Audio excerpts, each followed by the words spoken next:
Vespertino Radio y Televisión. Tú ves un punto importante porque Andrés aclara. Ya la gente está en temor. La gente entiende, pero y ahora la DGI va a estar observando todas las transacciones que me hacen. Va a estar pendiente a todos los movimientos que yo tengo bancarios. Porque yo creo que ese es el párrafo que ha creado toda la confusión de este escenario. Porque te revisa tu cuenta, tu libro contable sin tener que presentarse a tu Ejecución.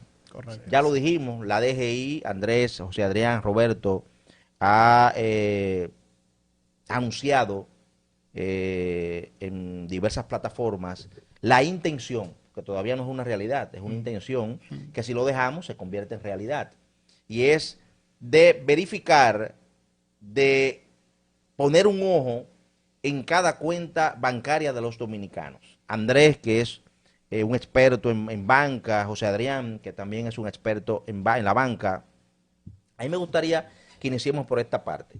¿Puede la DGI tomar este control, asumir este riesgo, porque es un riesgo de accesar, de penetrar y de querer multar a nivel de impuestos a los ahorrantes o al que reciba algún tipo de transferencia bancaria? Ok, bueno, me dio la palabra don Andrés para iniciar.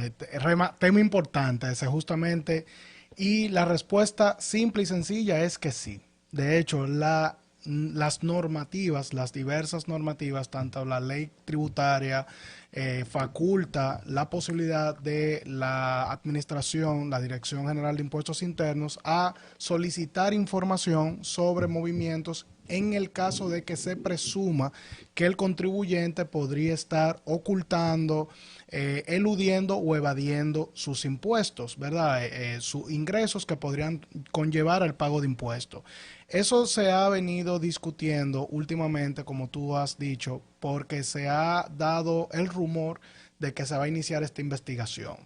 La DGI tiene acceso a las cuentas y que la DGI va a empezar a entrar como que es algo arbitrario, y no es algo arbitrario, es una potestad que le da tanto la ley tributaria como la ley de lavado de activos, la 155.17, y también la ley de mercado de valores, que es la 249.17, permite o faculta a este organismo regulador a poder solicitar la información de la banca, de los movimientos bancarios de los contribuyentes. Esa es una realidad. Ahora bien, el tema es en cuáles escenarios, para mí ese es más el debate, en cuáles escenarios la DGI podría hacer uso de esta posibilidad que le permite la ley, porque definitivamente lo puede hacer, pero sería una imprudencia, vamos a decir, de su parte, y aparte que honestamente no tiene la facultad a nivel operativa de supervisar a todo el mundo. Por eso, de hecho, en la supervisión bancaria se habla de un enfoque basado en riesgo. A medida que alguien tiene mayor riesgo, pues conlleva una mayor regulación. Entiendo yo que ese mismo criterio sería el que utilizaría la DGI para el acceso a la cuenta. Andrés Guerrero, Sí, tu mira, versión en torno a esto. más que la versión, ¿verdad? Nosotros debemos contextualizar un poco de lo que es el sistema financiero dominicano. Ustedes saben que la Constitución Dominicana tiene en su artículo 112, establece lo que son las leyes especiales. Y las leyes son especiales porque resguardan los derechos fundamentales de las personas. Y concomitantemente con ese artículo 112, más abajo, la Constitución de la República le dedica 10 articulados al asunto de lo que tiene que ver con la regulación del sistema monetario y financiero dominicano. ¿Qué le quiero decir con esto? Que el sistema financiero dominicano es especial, es sectorial la regulación que tiene, y recae directamente sobre la Junta Monetaria y el Banco Central como órgano por debajo de la Junta, y establece una serie de reglamentaciones que son de obligatoriedad su cumplimiento. Concomitantemente con la Constitución de la República, se evacuó en noviembre del año 2002 el Código Monetario y Financiero, que todos lo conocemos. Después de 10 años de haber estado gestándose en el Congreso de la República, finalmente fue aprobado. Y ese Código Monetario y Financiero establece las funciones que tienen cada uno de los organismos que interactúan con el sistema financiero, con la regulación, con la supervisión, le da el mandato de regulación al Banco Central, le da el mandato de supervisión a la Superintendencia de Banco y le impone, vamos a llamarle, a las entidades de intermediación financiera el qué hacer con las informaciones de los clientes que tiene cada una de ellas. Entonces, cuando me dicen que si la DGII puede estar revisando las transacciones de los clientes del banco, yo le digo que nos apeguemos a la ley. Si nos apegamos a la ley, pues vamos a llegar directamente a donde queremos llegar. Si vamos a la ley monetaria y financiera, tal como lo dijo mi colega, el artículo, me parece que es el artículo 56, establece la parte del riesgo y las informaciones que debe dar, que debe vigilar la superintendencia y la Junta Monetaria, y sobre todo habla de un asunto que se llama el secreto bancario. Porque no es hasta el año 2017 que ese término es acuñado cuando nace la parte del mercado de valores para adecuarlo a las regulaciones internacionales. Entonces cambian de secreto bancario a la obligación de confidencialidad. Correcto. Oye, eso es un poquito más fuerte.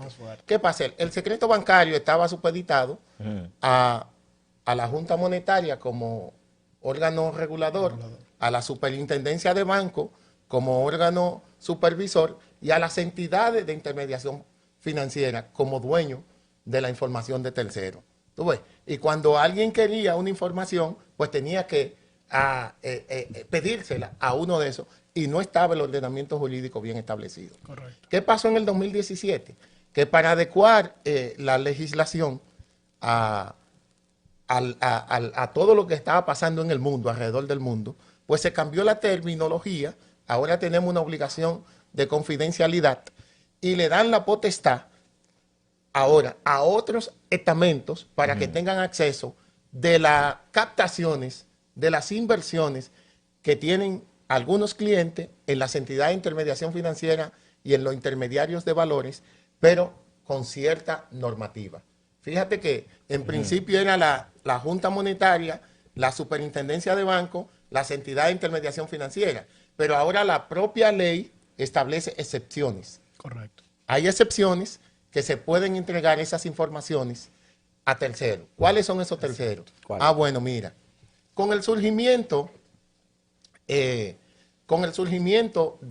la ley de lavado de activos, cambiándola de la 7202 a la 15517, surgió que un mandato de que el delito tributario por primera vez se considera Delito precedente. como un delito precedente para el lavado de activos y financiamiento al terrorismo. Correcto. Pero nosotros no podemos remontar un poquito antes. Antes de surgir ese vocablo, ese término, ya la DGII tenía acceso a ciertas informaciones. Correcto. No de los clientes, porque fíjate, el secreto bancario está focalizado a las captaciones que tienen los bancos de los clientes. No tiene que ver con préstamos, con tarjeta de crédito. Con el dinero que tienen ahí. Con el dinero que tienen allá o con el que tienen invertido en los bancos. Es la parte pasiva de la entidad de intermediación financiera o del intermediario de valores. Ustedes ven, los depósitos que yo tengo allá. Eso es lo que me tienen que cuidar, el secreto. ¿Qué pasó en el 2003?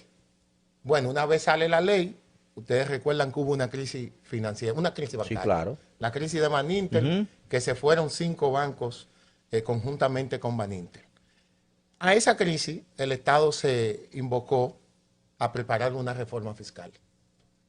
Y en esa reforma fiscal nace por primera vez en la República Dominicana lo que nosotros conocemos con el nombre del impuesto del 0.15. Correcto. O 1.15 por mil. ¿Qué es eso? Un impuesto que la DGI como órgano fiscalizador le impuso a todas las transacciones que realizan los dominicanos y los que viven en la República Dominicana, que no son dominicanos, siempre que emiten un cheque o hacen una transferencia bancaria. Tienen que pagar ese 1.5 por mil o el 0.15. Eso es obligatorio. En principio, a 2003, la DGI solo le importaba el elemento recaudador, que era lo que decía, bueno, dame cuánto tú recaudaste y págamelo. Eso era lo que le interesaba, porque específicamente los 3.000 millones, 4, 5, ya deben dar como por 8.000 millones de pesos anuales que recaude ese impuesto, le era de mucho agrado a la DGI. Correcto. Entonces, el otro impuesto que salió un poquito más adelante, como el 2010, 2011, fue el de los intereses, el 1% y el 10% de los intereses que la banca o las entidades de intermediación financiera le deben retener a las personas que ellos le pagan interés. En el caso de las empresas, de la empresa jurídica, si una entidad te paga intereses, tienen que retenerte el 1%. Y si es una persona física, hay que retenerle el 10%.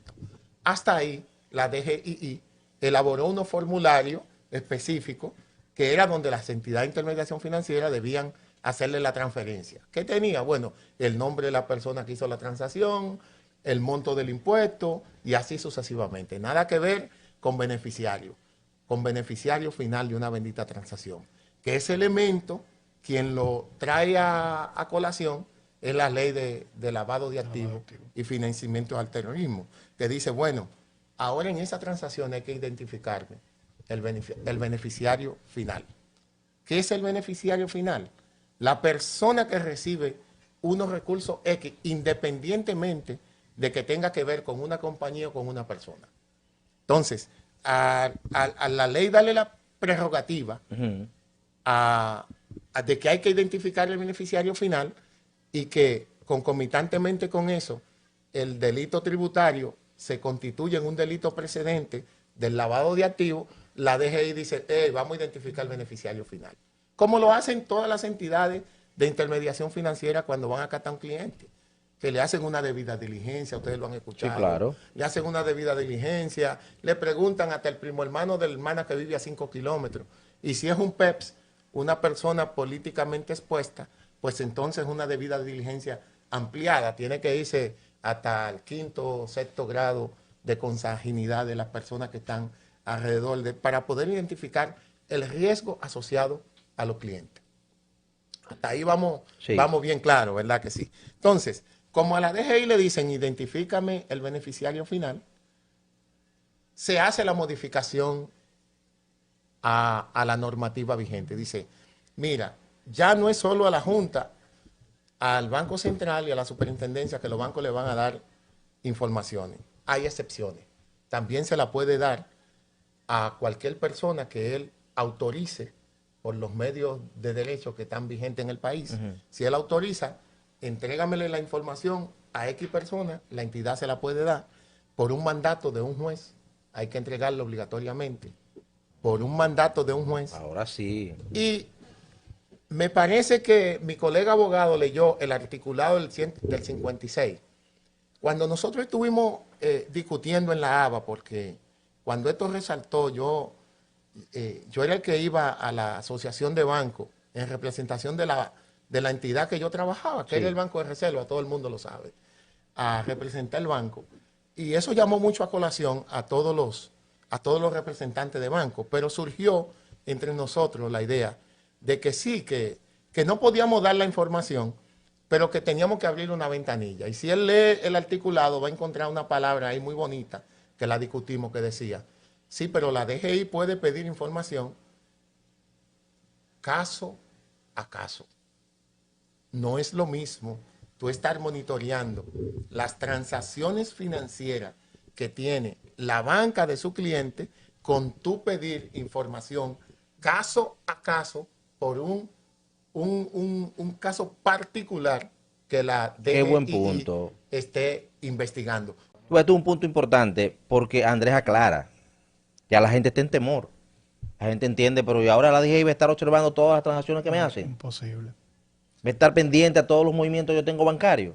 Imposible. Imposible, no, imposible. Y yo puedo decirte que ni siquiera el supervisor de las entidades de intermediación financiera tiene la capacidad para estar vigilando las transacciones que hacen los bancos. Los bancos tienen la obligación de enviar información diaria a la superintendencia de bancos y al Banco Central una balanza analítica diaria. Diario.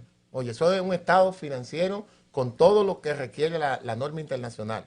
De ahí se hace el estado de situación, el estado de resultado, el estado de cambio en el patrimonio largo el artículo. Sí, el artículo es largo. y el estado de flujo de efectivo. Vespertino Radio y Televisión.